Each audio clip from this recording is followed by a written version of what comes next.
જલારામ ગૌ સત્સંગ મંડળ ડીસા દ્વારા ઇન્ટરનેશનલ લોહાણા મહિલા મંડળના માધ્યમથી 315માં ગુરુવારે ભજનોની રમઝટ જામી। ડીસા નગરના ઇતિહાસ માટે ખૂબ જ ગૌરવશાળી કહી શકાય તે રીતે છેલ્લા 6 વર્ષથી અતિ નિયમિતપણે દર ગુરુવારે પૂજ્ય જલારામ બાપાના ભજન જલારામ ગૌ સત્સંગ મંડળ દ્વારા હર્ષોલ્લાસથી થાય છે। ઇન્ટરનેશનલ લોહાણા મહિલા મંડળ ડીસા વિભાગના ઉપક્રમે 315માં ગુરુવારના ભજન જલારામ મંદિર ડીસા ખાતે રાખવામાં આવ્યા હતા। આ ભવ્યાતિ ભવ્ય દિવ્યાતિ દિવ્ય અવસરે વિશ્વ વિખ્યાત તરફ વાળીનાથ જગ્યાના યુવાન મહંત પૂજ્ય જયરામ ગિરિજી બાપુ તેમજ ટેટોડા રાજારામ ગૌધામના પૂજ્ય રામ રતનજી મહારાજ ઉપસ્થિત રહેતા વાતે ગાતે સામયું કરી કંકુ તિલક ફુલહાર સાલથી સન્માન કરાયું હતું। ઇન્ટરનેશનલ લોહાણા મહિલા મંડળના પ્રમુખ પૂજાબેન કે ઠક્કર, મંત્રી બીનાબેન એ ઠક્કર, ઉપપ્રમુખ શિલ્પાબેન એસ ઠક્કર, સહમંત્રી જ્યોતિબેન આ ઠક્કર, ખજાનચી સરોજબેન ડી રતાણી, સહખજાનચી રવીનાબેન એમ ઠક્કર, ઉપરાંત કલ્પેશભાઈ ઠક્કર, દિલીપભાઈ રતાણી, આનંદભાઈ પી ઠક્કર, પ્રકાશભાઈ એન મજેઠિયા સહિત સૌએ કાર્યક્રમની સફળતા માટે નિષ્ઠાપૂર્વક પ્રયત્ન કર્યા હતા। આજે 315માં ગુરુવારે 11 લાખ રૂપિયા ટેટોડા જલિયાણ ગૌમાતા હોસ્પિટલ, 2 લાખ જલિયાણ ગૌશાળા ડીસા તેમજ 51,000 તરફ ગૌશાળાને અર્પણ કરાતા જલારામ ગૌ સત્સંગ મંડળ ડીસાની અત્યાર સુધીની ગૌ સેવા 1 કરોડ 5 લાખ સુધી પહોંચી હતી। ભજનમાં અંદાજે 800 ઉપરાંત હરિભક્તો ઉપસ્થિત રહેતા 315માં ગુરુવારે 2,60,000ની ગૌ સેવા એકત્ર થઈ હતી। 316માં ગુરુવારે પ્રેમસિંહના નિવાસ સ્થાને ભજનની જાહેરાત કરાઈ હતી।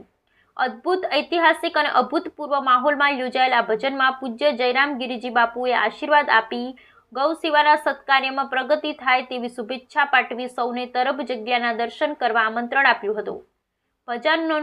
ભજનનો નિજાનંદી તેમજ એક સમાન ડ્રેસનો માહોલ નિહાળી ઉપસ્થિત સૌ કોઈ અત્યંત રાજીપો વ્યક્ત કર્યો હતો। 11 વર્ષ નિયમિત દર ગુરુવારે પૂજ્ય જલારામ બાપાના ભજન કરવાનો સૌએ મક્કમ નિર્ધાર કર્યો હતો।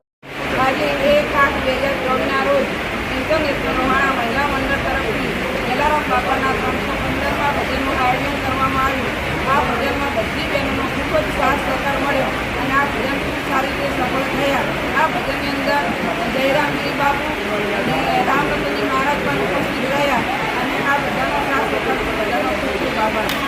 જય ઇન્ટરનેશનલ લોહાણા મહિલા મંડળના મંત્રી બીનાબેન આનંદભાઈ ઠક્કર આજ રોજ જલારામ ગૌ સત્સંગ મંડળના ભજનને 6 વર્ષ પૂર્ણ થઈને 7મા વર્ષમાં પ્રવેશ કર્યા। એ નિમિત્તે અમારા ઇન્ટરનેશનલ લોહાણા મહિલા મંડળ દ્વારા ભજનનું ભવ્યથી અતિ ભવ્ય આયોજન કરવામાં આવ્યું। તે બદલ મારા ઇન્ટરનેશનલ લોહાણા મહિલા મંડળની બહેનોએ મને ખૂબ સાથ સહકાર સપોર્ટ કરવા બદલ દિલથી ખૂબ ખૂબ આભાર।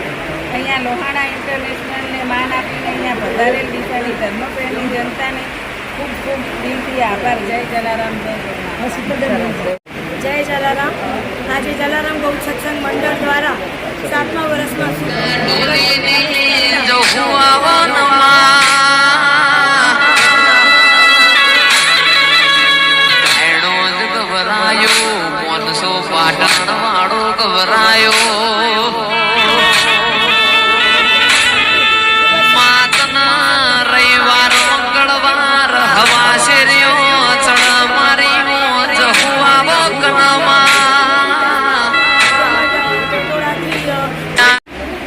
જલારામ બાપાની જય।